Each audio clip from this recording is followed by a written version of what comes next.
नमस्कार विद्यार्थी मित्रांनो, आपल्या सर्वांना माझा नमस्कार. मी संतोष बोड्डेवर आपल्या सर्वांचं स्वागत विद्या कोचिंग क्लासेसवर करतो. तर आताच न्यायालयाच्या निर्णयानुसार उच्च न्यायालयाने एक निर्णय दिलेला आहे की बाबा अ, अ, मागे जसं कंत्राटी शिक्षक भरती निघालती त्याचप्रमाणे ह्याही वेळेस आता कंत्राटी भरती निघणार आहे. राज्यात एकूण 64,000 शाळा आहेत. त्या शाळेपैकी 20 किंवा 10 पेक्षा कमी पटसंख्या असलेल्या एकूण 18,106 अशा शाळा आहेत. मग 18,106 शाळेवर ही कंत्राटी भरती निघणार आहे. ह्या सर्व जिल्हा परिषदेच्या शाळेबद्दलच सांगतोय मी. याच्यामध्ये अनुदानित शाळेवर पण भरती निघणार आहे, ते वेगळाच भाग राहणार आहे.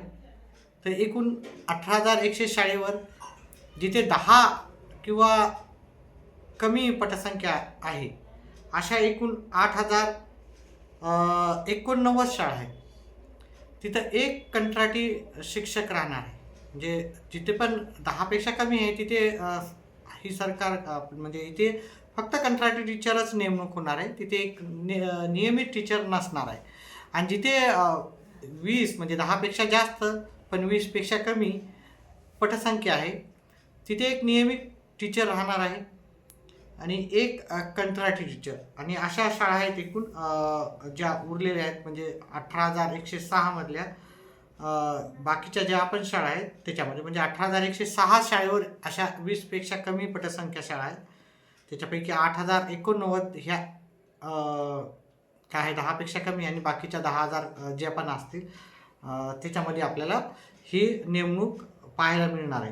ह्याच्याबद्दलचे फॉर्म आता प्रत्येक जिल्ह्यामध्ये याची न्यूज येईलच तुम्हाला. आणि जसजशी याची न्यूज येईल प्रत्येक जिल्ह्यावाईज जी न्यूज असणार आहे त्याबद्दल मी तुम्हाला नक्कीच माहिती सांगत जाईल जेव्हा जेव्हा आपल्या म्हणजे प्रत्येक जिल्ह्यात वाईज हे वेगवेगळं राहणार आहे.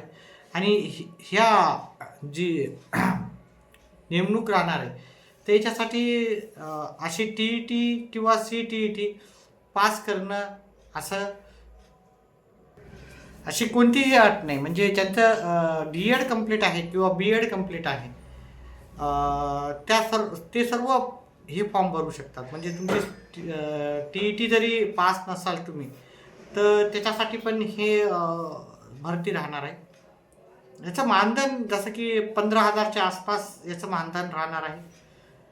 आणि त्याच्यामध्ये जसजशी वाढ होणारच आहे प्रत्येक वर्षी. तर प्रत्येक जिल्ह्याच्या जेव्हा जागा निघतील किंवा प्रत्येक जिल्ह्यामध्ये ची जाहिरात जशी जशी येईल तशी तशी मी तुम्हाला सांगतच राहील. ठीक आहे. त्याच्यासाठी व्हिडिओला लाईक करा, चॅनेलला सबस्क्राईब करा, आपले येणारे व्हिडिओ पाहत जा आणि व्हिडिओ जास्तीत जास्त आपल्या मित्रमंडळीपर्यंत शेअर करा. सध्याच्याला एवढंच. जशी काही माहिती आली तशीच तुमच्यापर्यंत पोहोचेल. धन्यवाद.